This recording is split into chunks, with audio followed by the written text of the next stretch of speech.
एक सेकंड, तुम्हें सच में लगता है कि कॉमिक कांट कम्युनिकेट के कैरेक्टर्स के नाम रैंडमली रख दिए गए हैं?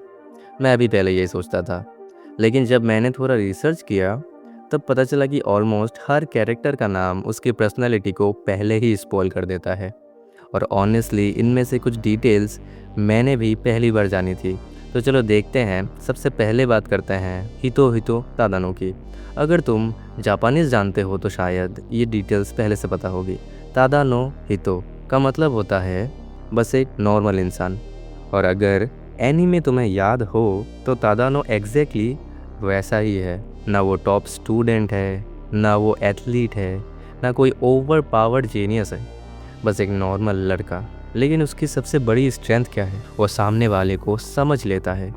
इसी वजह से कोमी अपनी लाइफ में सबसे पहले उसी पर ट्रस्ट करती है। और मुझे ये डिटेल पर्सनली काफ़ी अच्छी लगी, क्योंकि ऑथर ये दिखाना चाहते थे कि कभी कभी एनीमे में किसी हीरो की ज़रूरत नहीं होती। एक नॉर्मल इंसान भी उसको बदल सकता है, उसमें इम्पैक्ट डाल सकता है। अब आते हैं ओसाना नाजिमी पर।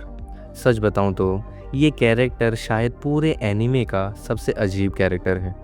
कभी लगता है ये लड़का है, कभी लगता है ये लड़की है, और सबसे फ़नी बात पूरे स्कूल का दोस्त है।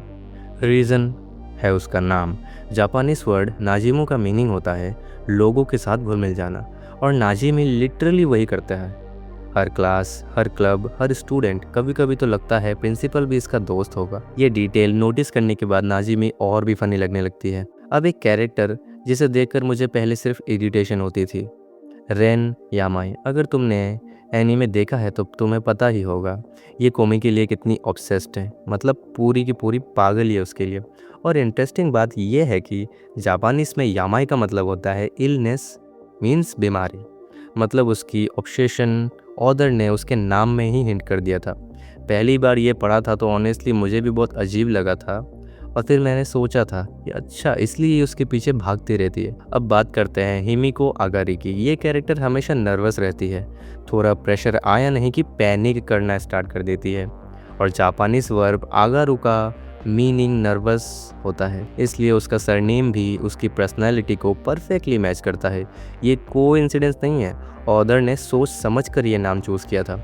अब मेरा फेवरेट एग्जाम्पल माकेरू यादानो। यह हर बार कोमी को चैलेंज करती रहती है, चाहे रनिंग हो, एग्ज़ाम हो, कंपटीशन हो, कुछ भी हो, लेकिन रिजल्ट ऑलमोस्ट हर बार खुद ही हार जाती है।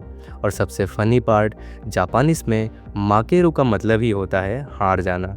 मतलब ऑथर ने पहले ही बता दिया था कि इसका क्या होने वाला है। ये डिटेल नोटिस करने के बाद उसके सीन्स और भी हिलेरियस लगते हैं भाई। और ये सिर्फ 5 कैरेक्टर्स हैं।